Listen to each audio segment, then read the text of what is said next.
Vicki and I'm with Texas Last Diet, Health and Wellness, here today to show you how to make leftover taco soup. It's so easy, you're gonna wanna do this, all right? So now yesterday, if you watched, I made taco salad and I had some leftover taco salad. Hey Amberly, good to see you, girl. Always nice. You saw my video yesterday with the taco salad, I know it. So I had all this meat left over from my taco salad and I dumped the rest of the cilantro on there. You wanna know what this is? Well, this is the leanest ground beef you can find, a can of Rotel, and some yummy taco seasoning I found at the local HEB. No sugar. Just make sure you find a taco seasoning that has no sugar in it. Anyone will do. And of course, you're gonna come up with your favorites, right? I have one and it's called Fiesta, but this one was good. So I'm just gonna go ahead and dump this in my chicken broth.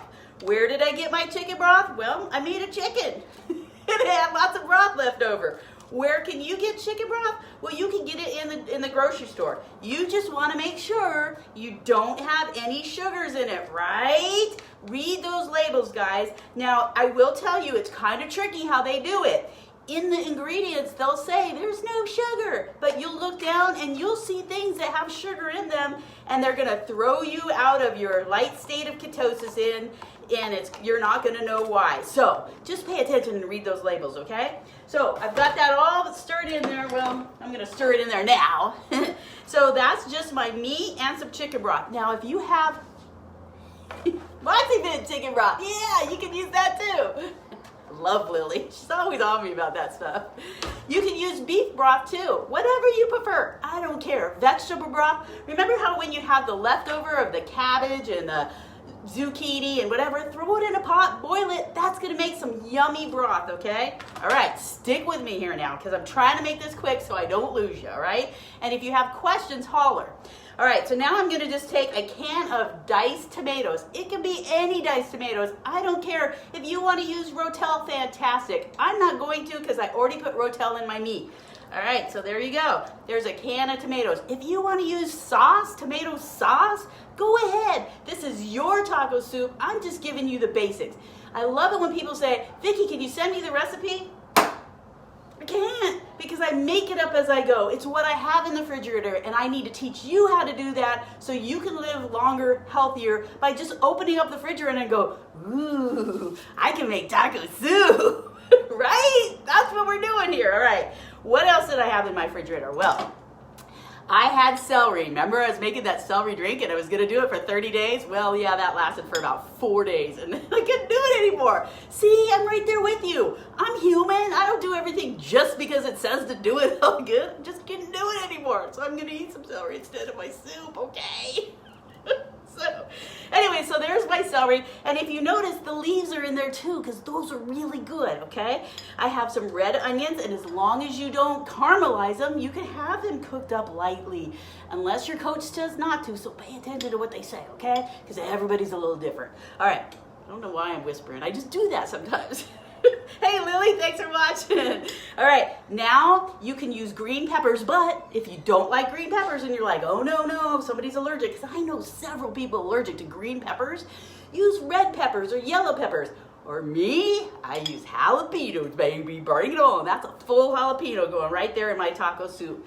Zucchini, love me some zucchini. I never could say that before I started this diet. I love it because this is a superfood and I never even know it. So I'm like eating zucchini. It's usually in my refrigerator all the time. I found tons of stuff to do with it. Why didn't I like it before? Because I never knew how to cook it and it was always fried and it was nasty. I didn't like it. Now I eat it because I know how to cook it better. That's what we do here. All right. Now, I have a friend that is dying to know how to pick out a rutabaga and a turnip. Well, I eat rutabagas and turnips all the time, so I just think that's common knowledge until like 2 years ago when I never did that, so I have to go back to my roots, right? How did I do it? Well, I smelt it and it smelled like dirt. This is what you call a rutabaga. How do I know? How do I know the difference between the two? Well, one is yellow, orangish, and one is white. One is more earthy and the other one is not, right? So I asked a question this morning, which would you use? Well, for me, I would use both. right? But I'm putting it in taco soup, and I'm having some people come over and trying it, so I want them to like it. So you know what I'm gonna use? This one. This is the turnip, and how do you pick it out? You want it nice and hard. You want it to look really good. I mean, look how pretty those look. See the difference between a turnip, not so earthy, not so dark, and then you have the rutabaga. See the difference? They're kind of hard to know, but once you start learning how to do it, it becomes easy, and that's what we're teaching here, how to do this easily. All right, what do? You just peel off the skin. Now, technically, you can bake these. It's pretty cool when you do. Look at the inside of that. See, isn't how that's so pretty and white? Let me show you this one. This one, a little bit yellower. See the difference? Oh man, and you can definitely smell the difference. If you mix the two of these together with some cauliflower, it is the ultimate mashed potato. All right, that's a whole nother thing. I've done it before. So technically, I've got everything in my soup. I'm gonna let this simmer, and I'm gonna go to an appointment because I'm super busy. But before I go, I'm gonna add this. I'm gonna add my turnip, and when I get back, ooh, I feel like I'm missing something. Oh yeah, I'm gonna add some more taco seasoning. I'm gonna go ahead and cut this into really fine little pieces. What is this? This is cabbage. This is a fantastic fiber, vitamins and stuff like that. Cut it into little thin pieces, and it's like you're having noodles in your soup. I know I get so excited about food. Who would have thought so?